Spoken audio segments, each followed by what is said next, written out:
بسم اللہ الرحمن الرحیم۔ السلام علیکم۔ مسلمانوں کی تاریخ کا ایک دربار جس میں جبر کا عالم چھایا ہوا تھا، فرد واحد کی حکومت تھی۔ جو انکار کرتا اسے شدید عذاب اور ظلم کا سامنا کرنا پڑتا، اس پر عرصہ حیات تنگ کر دیا جاتا۔ بادشاہ کے نزدیک اسلام کی بھی اپنی ہی ایک توجیہ تھی۔ اکثر بڑے بڑے علماء، محدثین اور صاحبان فکر لالچ اور دھون سے مہر بالب تھے۔ عوام کو یہ کہہ کر چپ کرا دیا جاتا کہ بادشاہ بھی تو مسلمان ہے، وہ تمہارا بادشاہ ہی نہیں خلیفہ بھی ہے، تم سے زیادہ اللہ نے اسے عزت و تکریم عطا کی ہے۔ وہ حرم میں داخل ہوتا ہے تو اس کا دروازہ کھل جاتا ہے۔ وہ رسول اکرم صلی اللہ علیہ وآلہ وسلم کے چچا اور اپنے جد امجد کے حوالے سے آج بھی سید الانبیاء کے دربار پر حاضری دے تو تزک و احتشام سے بلایا جاتا ہے۔ اس کی اور رسول اکرم صلی اللہ علیہ وآلہ وسلم کی نسل و خانوادہ ایک ہی بنی ہاشم ہے، جبکہ اس کے مقابلے میں تم میں کوئی اجمی ہے تو کوئی عام سا عربی۔ شدید جبر اور ظلم کے اس دور میں اکثر فقیہوں، محدثوں اور علماء نے دین میں ایک تصور پر بہت زور دیا، اور وہ تھا رخصت، یعنی جب حالات اس بات کی اجازت نہ دیں کہ عام آدمی کے لیے دین کی کس نس پر قائم رہا جا سکے تو پھر باقی دین کو قائم رکھنے کے لیے برسر عام اقرار کر کے چھوٹ لے لی جائے۔ اسی دور میں جب علماء کی زبانیں گنگی تھیں، اللہ نے ایک عظیم المرتبت شخص کو دین کی ایک صفت عظیمت کی توفیق عطا فرمائی۔ بادشاہ تھا، مقسم باللہ اور صاحب عظیمت شخصیت تھے، امام احمد بن حنبل۔ بادشاہ کے حکم پر ان کی مشقیں اس زور سے کس دی گئیں کہ ہاتھ بازو سے اکھڑ گیا۔ پھر اسی اکھڑے ہوئے ہاتھ پر 70 کوڑوں کی ضربیں لگائی گئیں۔ 4 وزنی بیڑیوں کا بوجھ پاؤں میں، اور اس پر کوڑے اتنے شدید کہ صرف 2 ضربیں لگا کر جلاد پیچھے ہٹ جاتا اور نیا تازہ دم جلاد بلایا جاتا۔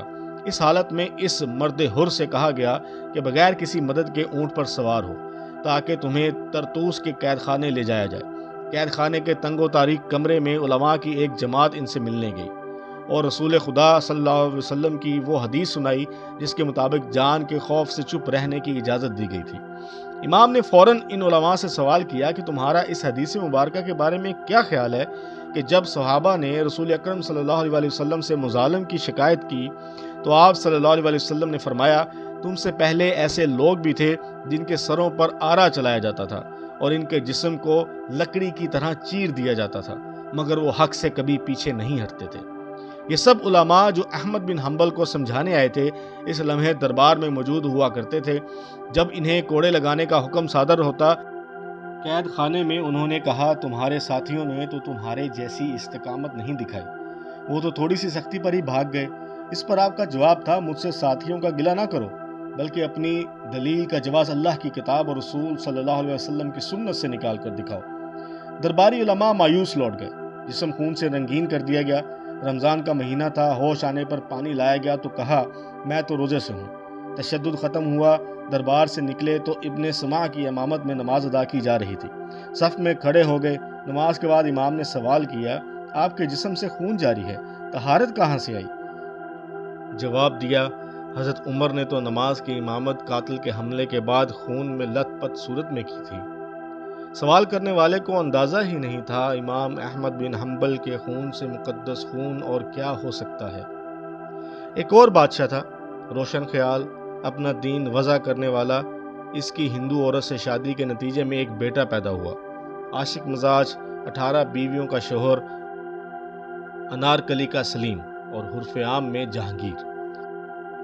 اس کے دربار میں بھی فقیہان کرام اور علماء اعلیٰ مقام اوقاف کی تنخواہ داروں کی طرح موجود رہتے تھے۔ پورے ملک میں صاحبان طریقت بھی تھے، جگہ جگہ صوفیاء کے آستانے بھی قائم تھے۔ خود دہلی میں خواجہ باقی باللہ موجود تھے کہ جو صوفیاء میں ایک عظیم مرتبہ رکھتے تھے۔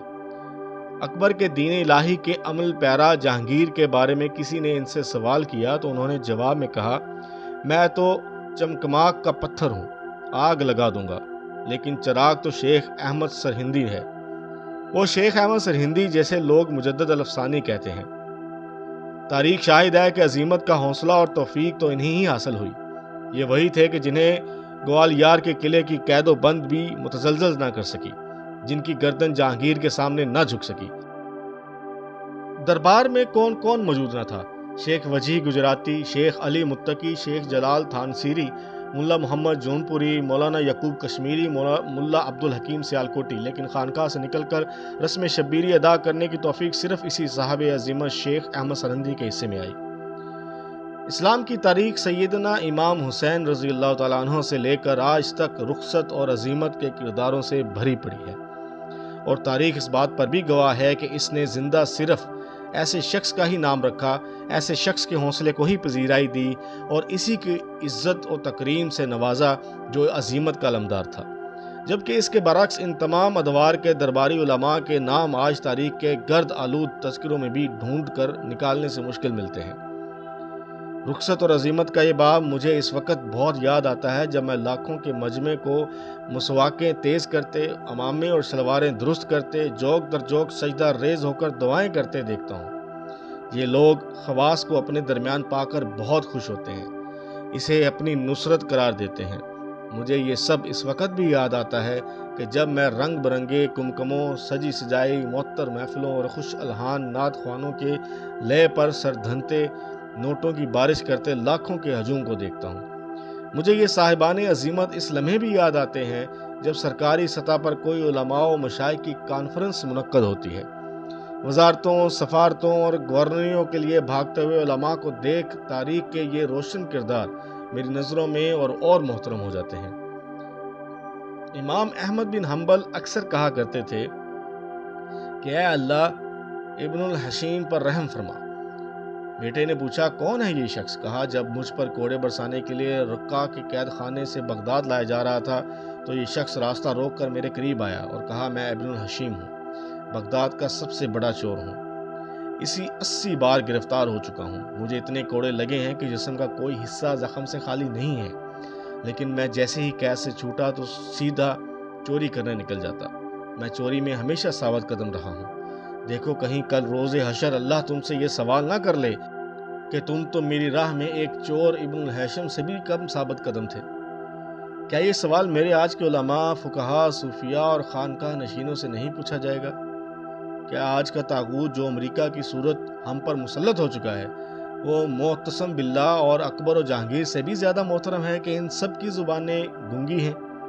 اگر ایسا نہیں ہے تو پھر اگر ان لاکھوں کے ورد و وظائف کے مجمع یا قوالوں کی دھن پر رقص کرتے پنڈال کے سامنے ایک دن اکڑ کر کوئی ابن الحشیم کھڑا ہو گیا اور اس نے کہا میں بدمعاش ہوں، قاتل ہوں، چور ہوں، لیکن ظلم کے مقابلے ثابت قدم ہوں، تو اس کی للکار کے سامنے کتنے اس مجمع میں اٹھ کر یہ کہیں گے کہ ہم کفر پر قائم اس عالمی استعماری نظام کے سامنے تم سے زیادہ ثابت قدم بننا چاہتے ہیں۔